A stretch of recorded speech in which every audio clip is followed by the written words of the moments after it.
नमस्कार, डेली 24 भारत देख रहे हैं आप। मैं हूं आपके साथ साहिल धुलिया। बुलेटिन की शुरुआत करेंगे। देश भर में 77वां गणतंत्र दिवस मनाया जा रहा है। इस खास अवसर पर भारत के पड़ोसी देश चीन, बांग्लादेश और भूटान ने बधाई दी और भारत की सराहना भी की। इस अवसर पर चीनी राष्ट्रपति ने भारत को अच्छा पड़ोसी, दोस्त और मित्र बताया। गणतंत्र दिवस के अवसर पर चीन के राष्ट्रपति शी जिनपिंग ने भारत की राष्ट्रपति द्रौपदी मुर्मू को बधाई दी और दोनों देशों के बीच सुधार की पुष्टि की। शी जिनपिंग ने कहा कि चीन और भारत अच्छे पड़ोसी, मित्र और दोनों देशों के लिए सही विकल्प है। शी जिनपिंग ने अपने संदेश में कहा कि पिछले एक साल में चीन भारत में निरंतर सुधार और विकास जारी है, जो विश्व शांति और समृद्धि को बनाए रखता है और बढ़ावा देता है। 77वें गणतंत्र दिवस के मौके पर भूटान के प्रधानमंत्री तशेरिंग तोब्गे ने भारत सरकार और भारतवासियों को गणतंत्र दिवस की हार्दिक शुभकामनाएं दी। उन्होंने भारत को बधाई देते हुए एक्स पर पोस्ट लिखा कि मैं भूटान के लोगों के साथ मिलकर भारत सरकार और भारतीय जनता को गणतंत्र दिवस की हार्दिक शुभकामनाएं देता हूं। ये खुशी का मौका है, भारत की प्रेरणादायक जश्न का मौका है और हमारे दोनों देशों के बीच पोर्टेबल यात्रा और साझा शेयर को शामिल किया गया है। चीन और भूटान के अलावा पड़ोसी देश बांग्लादेश ने भी भारत को गणतंत्र दिवस के मौके पर शुभकामनाएं दी। बांग्लादेश उच्चायोग ने एक्स पर पोस्ट कर भारत को गणतंत्र दिवस की शुभकामनाएं दी। वहीं उत्तर प्रदेश के मुख्यमंत्री योगी आदित्यनाथ ने गणतंत्र दिवस के मौके पर लखनऊ में सीएम आवास पर राष्ट्रीय ध्वज फहराया।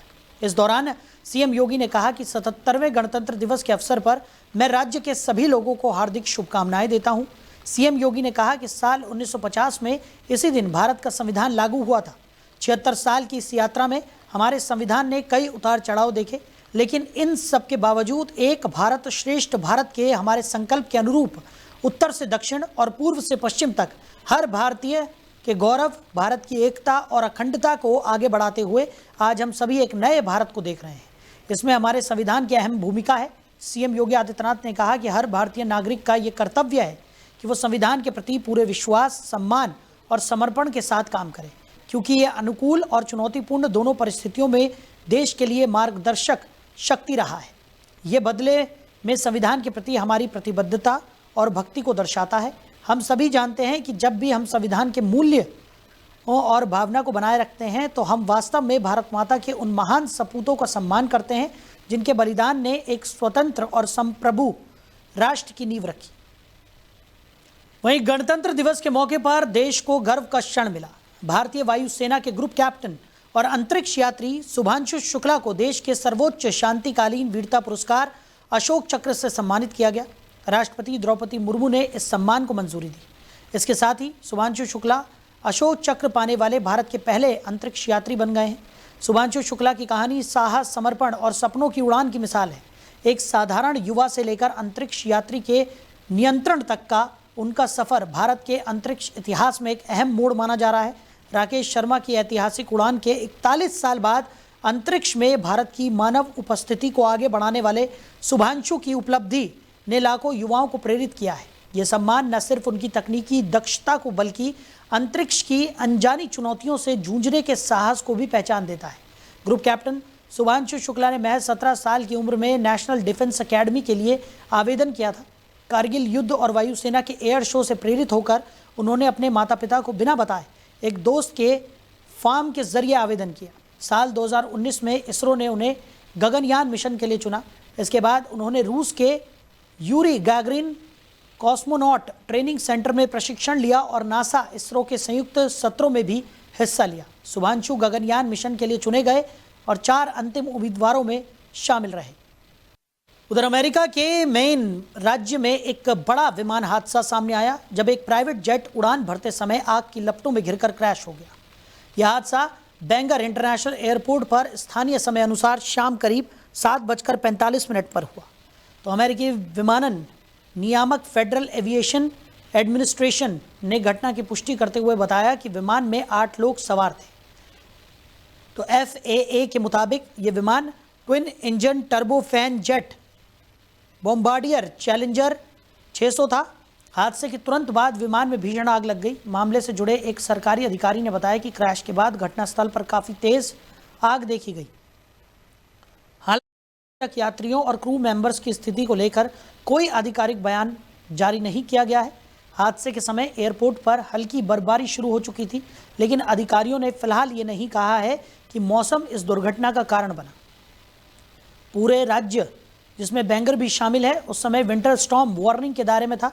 बैंगर मैन का तीसरा सबसे बड़ा शहर है। उधर हिमाचल प्रदेश के मनाली और कुल्लू में हुई भारी बर्फबारी और बारिश ने पूरे इलाके की रफ्तार थाम दी है। पहाड़ों पर जमी मोटी बर्फ ने जहां नज़ारों को बेहद खूबसूरत बना दिया है, वहीं जनजीवन को पूरी तरह से अस्त व्यस्त कर दिया है। कुल्लू जिले में 582 बिजली ट्रांसफार्मर और 81 पेयजल योजनाएं ठप हो चुकी हैं, जिससे कई इलाकों में अंधेरा और पानी की किल्लत बनी हुई है। राष्ट्रीय राजमार्ग 3 पर बर्फ की मोटी परत जमने से वाहनों की लंबी कतारें लग गई हैं। हालात ऐसे हैं कि पर्यटक 5 घंटे में सिर्फ 300 मीटर ही आगे बढ़ पा रहे हैं।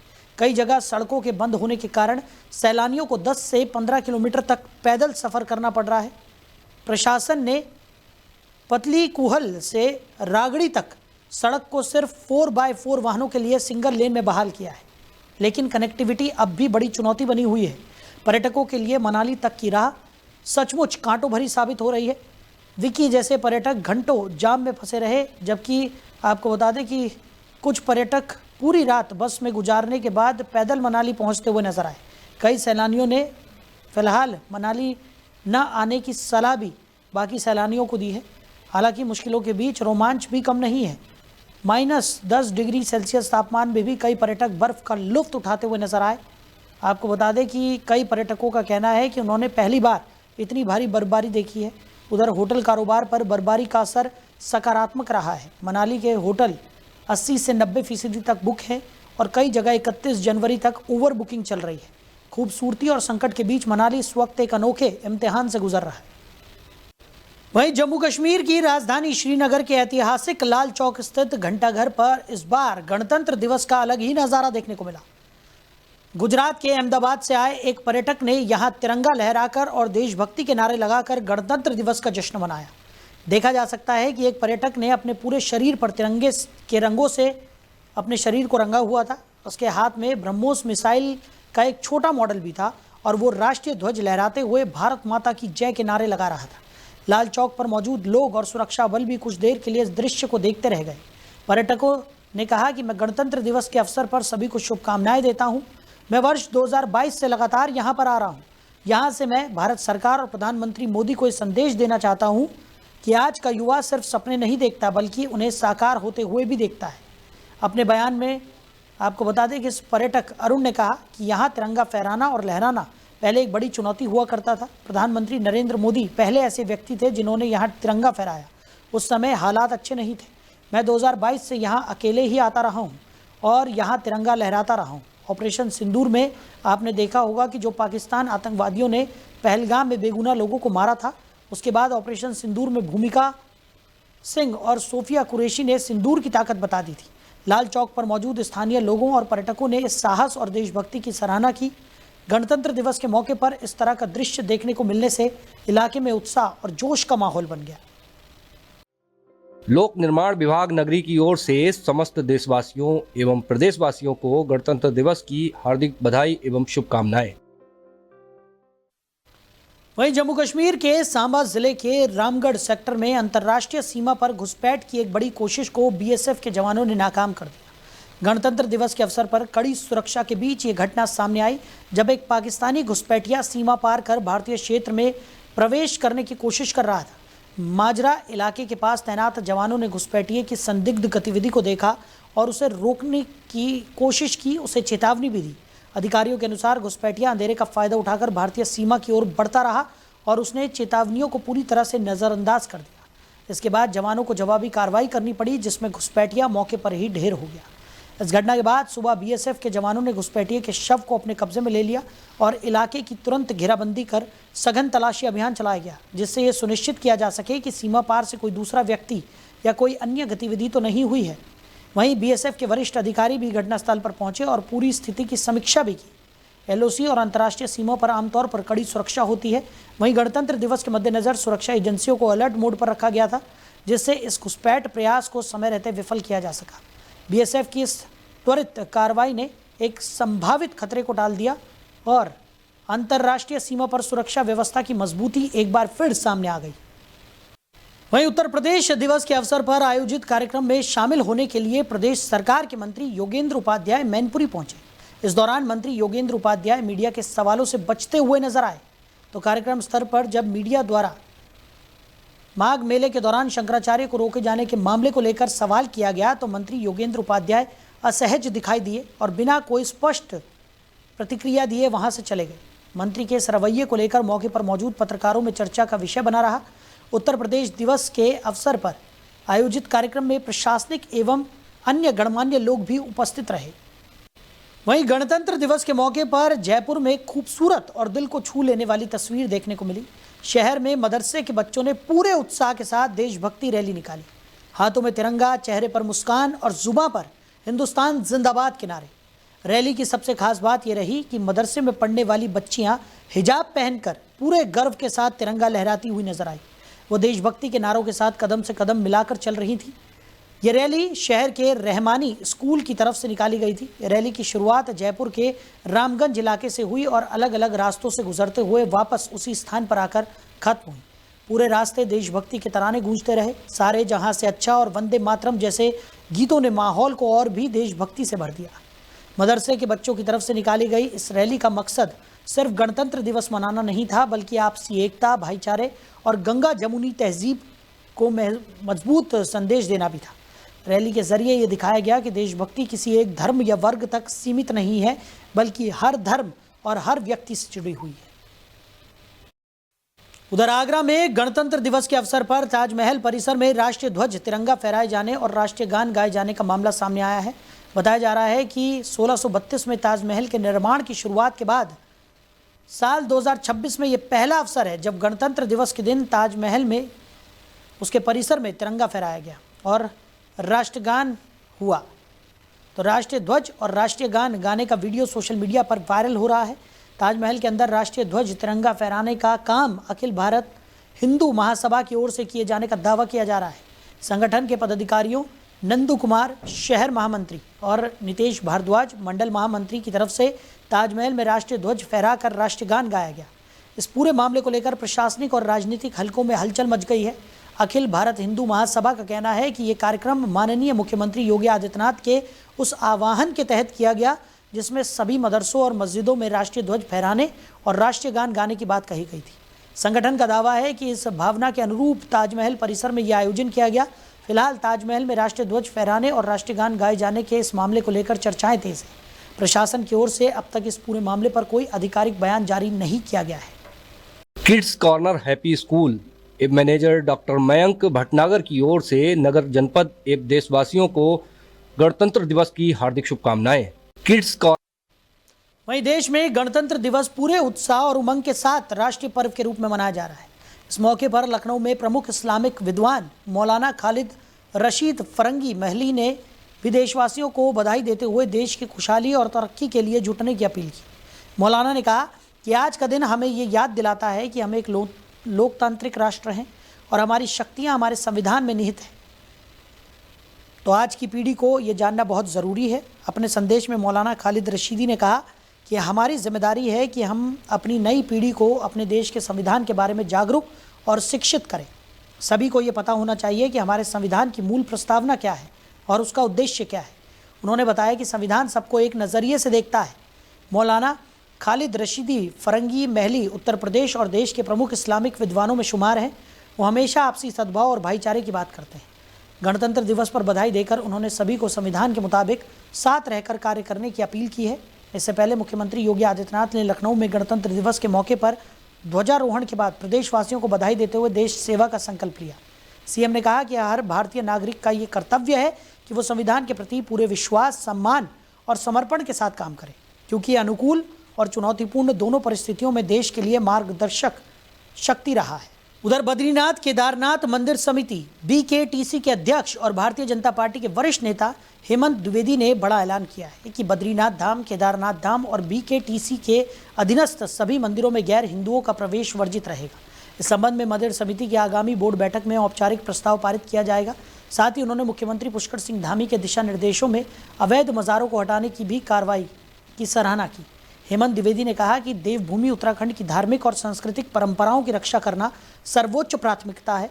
उन्होंने बताया कि केदार खंड से लेकर मानस खंड तक स्थापित मंदिर श्रृंखला में परंपरागत रूप से गैर हिंदुओं का प्रवेश प्रतिबंधित रहा है, लेकिन गैर बीजेपी सरकारों के समय परंपराओं का उल्लंघन होता रहा है। बीकेटीसी अध्यक्ष ने मुख्यमंत्री पुष्कर सिंह धामी के दिशा निर्देश में प्रदेश भर में अवैध मज़ारों को हटाने की कार्रवाई की सराहना की। उन्होंने इसे उत्तराखंड की धार्मिक अस्मिता, सांस्कृतिक विरासत और कानून व्यवस्था को मजबूत करने की दिशा में महत्वपूर्ण कदम बताया।